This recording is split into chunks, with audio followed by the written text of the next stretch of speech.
HRM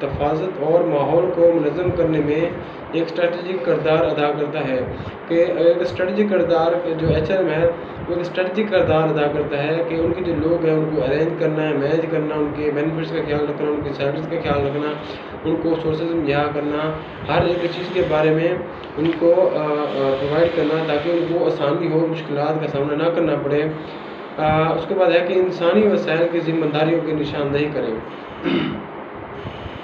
جو انسانی وسائل ہیں، جو وسائل ہیں، جو ان کی ذمہ داریاں ہیں، انسانی وسائل کے اوپر کیا ذمہ داریاں ہیں، تو اس کے اندر ہے جو شعبہ جات۔ تو انسانی وسائل، انسانی الفاظ جو اگر آسان الفاظ ہم وہ یوز کریں انسانی وسائل کے اندر، ان کی کیا ہے تو وہ یہ ہے کہ ڈپارٹمنٹ ایک ایسا گروپ ہے ڈپارٹمنٹ ایک ایسا گروپ ہے جو ملازمین کے لائف سائیکل یعنی بھرتی ملازمین اور ان بورڈ ٹریننگ اور ملازمین کو ہر طرف کرنے اور ملازمین کے فائدے انتظام کرنے کا منصوبہ دار ہے۔ کہ مطلب جو ایچ آر ہے وہ ڈپارٹمنٹ کے ہر ایک ایسے گروپ جو ملازمین کے لائف سائیکل یعنی اس کی بھرتی کرنا، اس کی ملازمت کرنا، اس کے فوائد کا خیال رکھنا، وہ سب اسی کے اندر شامل ہوتا ہے، انتظام کرنے کا ذمہ دار ہوتا ہے۔ انسانی وسائل کی ذمہ داریوں کی فہرست جو انسانی وسائل ہیں، جو بھی انسانی وسائل ہوتے ہیں، ظاہر سی بات اس کے اوپر کچھ ذمہ داریاں ہوتی ہیں، تو اس ذمہ داریوں کی جو فہرست ہے کچھ اس طرح ہے کہ خدمات حاصل کرنا، بھرتی کرنا اور برقرار رکھنا، کہ اس کی ہم نے خدمت کرنی ہے، اس کو ٹرسٹ کرنا ہے، ایبلٹی ظاہر کرنی ہے، بھرتی کرنا ہے، اندراج کرنا ہے اور اس کو برقرار رکھنا ہے، ریٹین کرنا ہے۔ اس کے بعد ویژن ہے کہ کوئی بھی ہے کہ ہم اس کو ویژن دینا ہے، اس کی جو ویژن ہے گریٹفل اینڈ قدر ہے، اینڈ اس کی جو برانڈنگ ہے وہ اس جو ہم نے برانڈنگ لائک اس کو ہم نے ایک عام سے بندے کو بھی ہم نے برانڈ جسے دا ایچ آر اسکلز اور سو ملازمین کی وکالت اور تنازعات کا حل، کہ جو ملازمین ہیں وہ ایک ہی آرگنائزیشن کے اندر کام کرتے ہیں تو اس کی جو ان کے اندر جو کنفلکٹس ہیں، ان کی جو ان کے اندر جو معاملات ہیں ان کو حل کرنا وہ بھی ایچ آر مینجمنٹ کا کام ہے۔ ملازمین کے فوائد، معاوضہ اور تشخیص کے جو آرگنائزیشن کے اندر ہے کہ اس کے اندر ہم نے معاوضہ اور تشخص دینا ہے، تربیت دینا ہے اور اس کی ترقی کا بھی اس کی ترقی بھی اس کے اندر شامل ہے۔ ملازمین کے ریکارڈ اور کارکردگی کا جائزہ، جو ملازمین کے ریکارڈ ہے اور اس کی کارکردگی کا جائزہ، ملازمین کی ترغیبات بھی اس کے اندر ہے۔ جو ملازمین جتنے بھی ملازمین اس کے اندر کام کرتے ہیں تو ان کے ہم نے ریکارڈ کو مد نظر رکھتے ہوئے اس کی کارکردگی کا جائزہ لینا ہے۔ جو بھی کارکردگی وہ کر رہا ہے تو اس کو کارکردگی کا جائزہ بھی لینا ہے اور اس کے جو ملازمین ہیں اس کے ریکارڈ کو بھی مد نظر رکھتے ہیں۔ اس کے بعد ہے کہ اس لیے ضروری مہارتوں کی اقسام کا خلاصہ کریں۔ جو ضروری مہارتیں ہیں اس کی اقسام کا خلاصہ کرنا ہے وہ کیا ہے؟ انسانی وسائل کے انتظام۔ تو انسانی وسائل کے انتظام کی جو ہے وہ 9 ٹائپس آف سکلز، 9 قسم کی سکلز ہیں جس کے اندر جو ہے کمیونیکیشن ایک ایسی سکل ہے جس سے ہم کوئی بھی آرگنائزیشن ہوتی ہے، کوئی بھی ہم جگہ کام کرتے ہیں اس کے اندر ہماری کمیونیکیشن سکل اچھی ہونی چاہیے تاکہ ہم کسی بھی انسان سے، امپلائیز سے، مینیجر سے جب ہم کمیونیکیٹ کریں انڈرسٹینڈنگ ہونی چاہیے۔ اگر ہماری کمیونیکیشن اسکل اچھی ہے، اگر ہم کمیونیکیٹ اچھی طرح کر رہے ہیں تو اس سے فائدہ ہوگا بہت مینیجرز اینڈ امپلائیز کو۔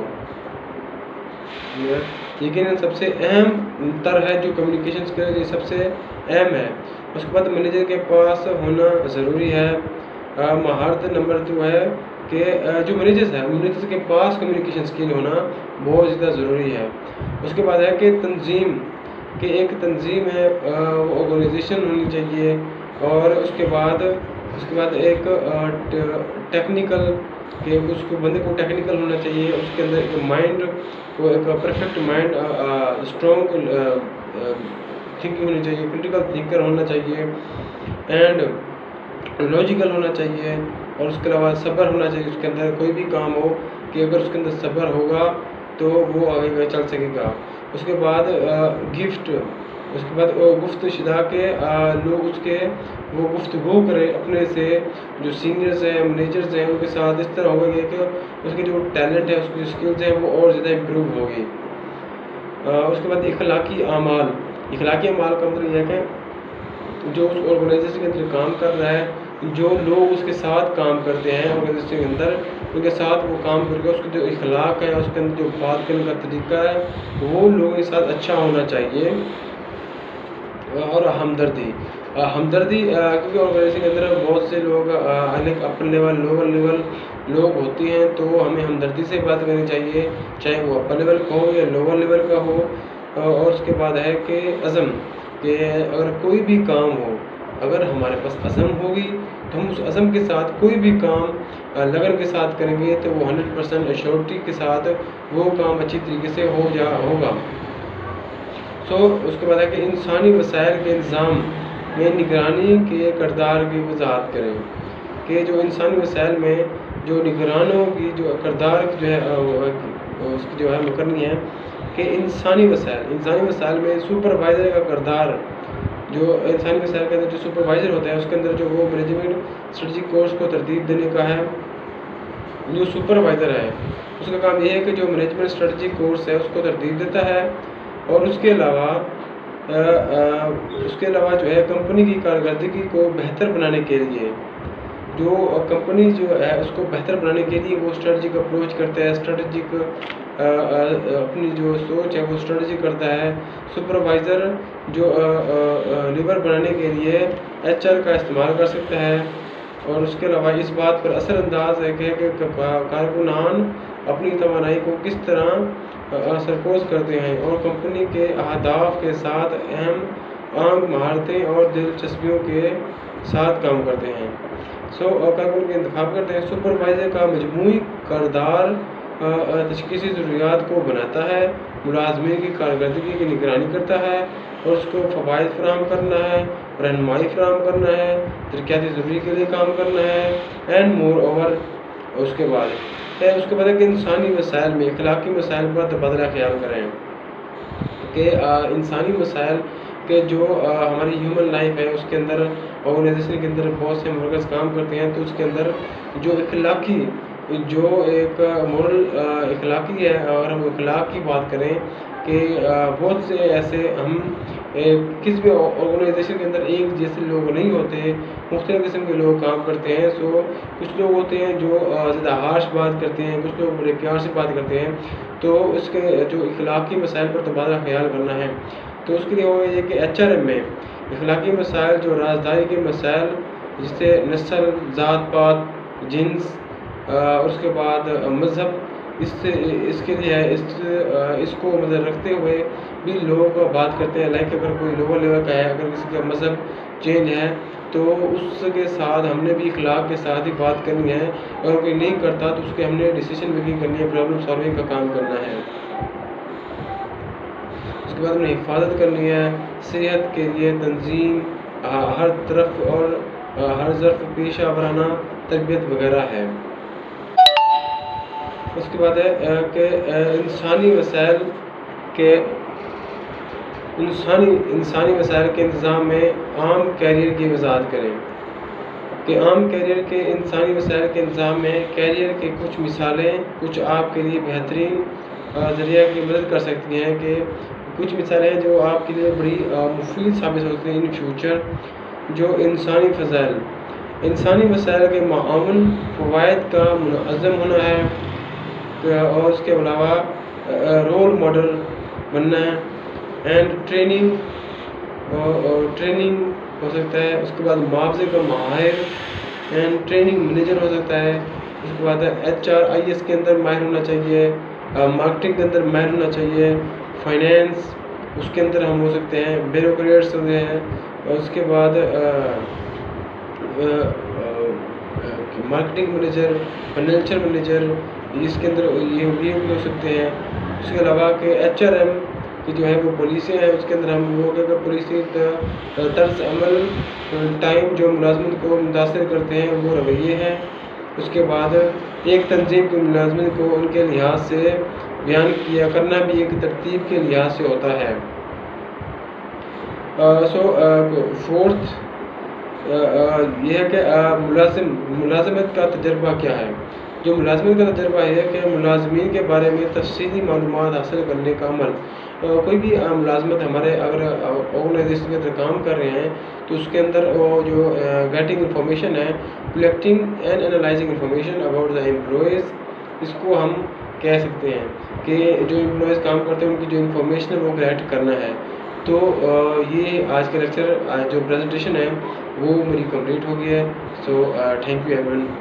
اللہ حافظ۔